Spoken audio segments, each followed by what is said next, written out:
So this is the this system involves dopamine, norepinephrine, serotonin, and oxytocin and vasopressin. All of these things start getting triggered in the system of romantic love. Okay, you can't stop thinking about them, and you think about them all the time. There's a kind of possession with them.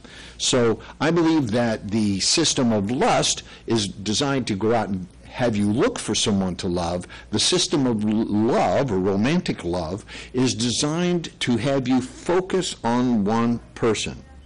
Okay, there are those who lust after everyone, and then when you fall in love, we say you focus on one person. All of that lust gets focused on one person. You become very obsessive, possessive. Everything they say and do has special meaning. You must have them, and this is why I called romantic love an addictive system, because you must have it.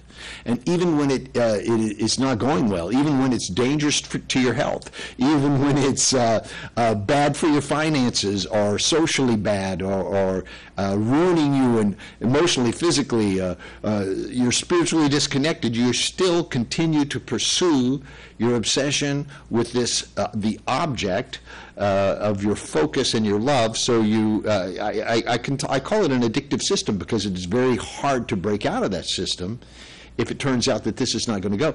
When people are rejected in love, see, if somebody's rejected in lust, you don't go out and shoot yourself, right? You don't go commit suicide. It's like, okay, next, right?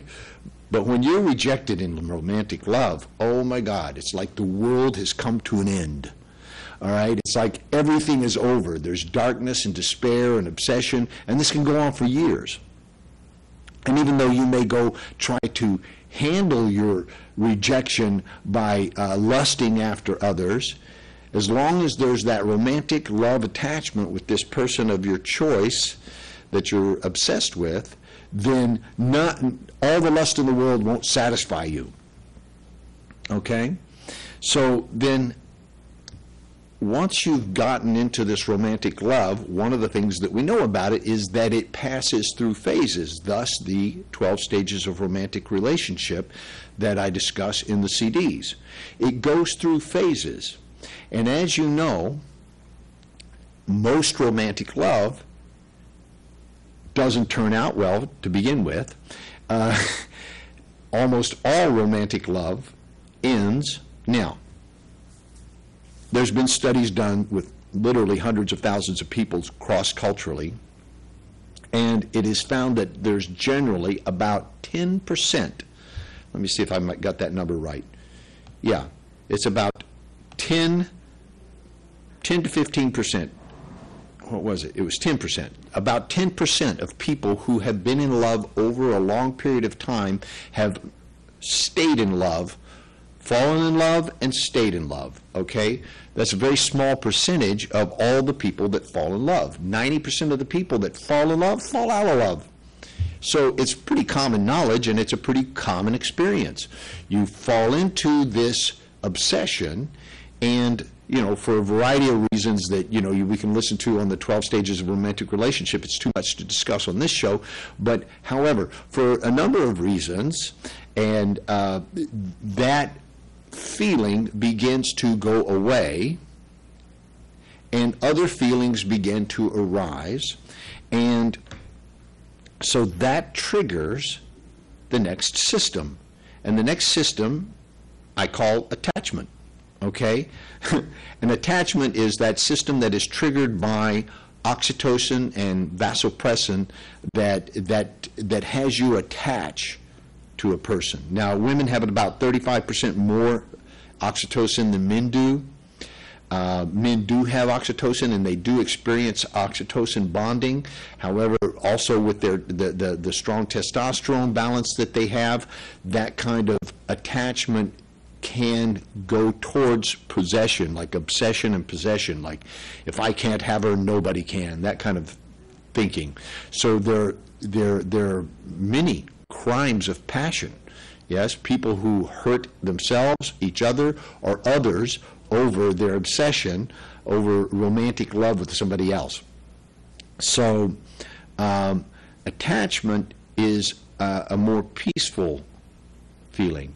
Oxytocin is a more peaceful feeling, and I believe that the system of attachment is to have us be able to stay together, let's say tolerate this person that you've been obsessed with long enough to raise children and to bring children into the world. So if you look at it from an evolutionary point of view, from a biological evolutionary point of view, lust has you go out and look for somebody. Romantic love has you focus in on one person, and attachment has you stay with that person long enough to create a lifetime together, long enough to raise some children and create other meaningful things in your life. Now, the whole thing about the 12 stages of romantic relationship is how do you keep that romantic love alive during the stages of attachment? How do you take the lust and turn it into romantic love in a conscious way, not like a I fell into it way? You know, we use those terms, I fell in love, as if you're just walking along and everything was fine and you just slipped and fell in love and it wasn't your fault, right? Well, in many ways it's not, but you could consciously call forth this experience in your life, navigate it, and actually cause romantic love to last throughout your lifetime as you enter the stage where most people say, well, we fell out of love. And then they use that as an excuse to get divorced and destroy their children's lives and their fortunes and finances and their careers. You know, rather than reaching that stage where, oh, well, we fell out of love and so the deal's off. No. How about if you could learn to master the technology, master ways of communicating and being and different perspectives and points of view that would actually trigger those pheromones and those biological feedbacks that is necessary to have that romantic love continue to live throughout your life during the stages of attachment. About, like I said earlier, 10% of the people are able to do that. You've seen them, very rare. The old couple that still can barely walk, but they're holding hands and, you know, they adore being with each other and would, you know, give anything to be with each other. You know, that's very rare. However, it does not have to be so rare. There is a technology, if you will, maybe technology sounds like a cold, hard way of putting it, but there is a way of living and practicing, and anything that you can practice so that you could repeat it, you could call a system or a technology, okay? So that's what I'm referring to. A way of being that would have this be manifest in your life. So, romantic love is designed to have you focus on one person. It is the same brain system, by the way, when they do MRI scans. The same when people talk about their romantic love and the person that they love and how they feel about them. The same brain system or activity in the brain is located in the same spot that is related directly with cocaine addiction. So it is associated with wanting, possessiveness, craving, and it's part of the addiction system, okay? And it came out of the primitive past. It is what had us survive in many ways, because we were able to bond with another human being and actually stay together long enough to see children grow into adults or be able to take care of themselves. Very important part of the primitive brain, okay?